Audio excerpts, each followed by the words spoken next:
Dito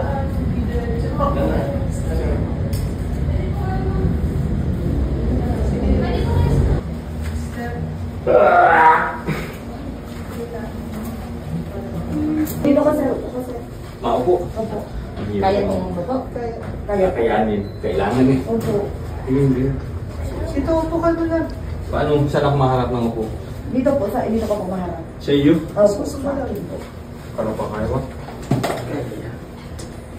Ano pong nangyari kay sir? Pagyuko po.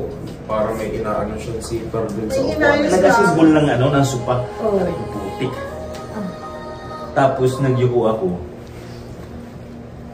Hindi ko nag-bend ng knee. Yung likod. Ang direkta niyo pong ganun. Pagkatapos kinayos yung ganun, wala na parang nararamdaman. Yung pagbalik ko, pagtayo ko, biglang sumakit.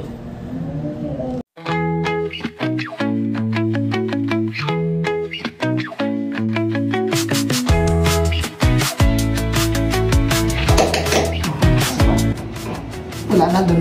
Paano lakad ba? Sige, straight lang po. Yan. Pero pa sir. Kumusta sir ang pakiramdam niyo after po ng treatment? Unlike po nung una. Ayaw mo na talaga masakit yung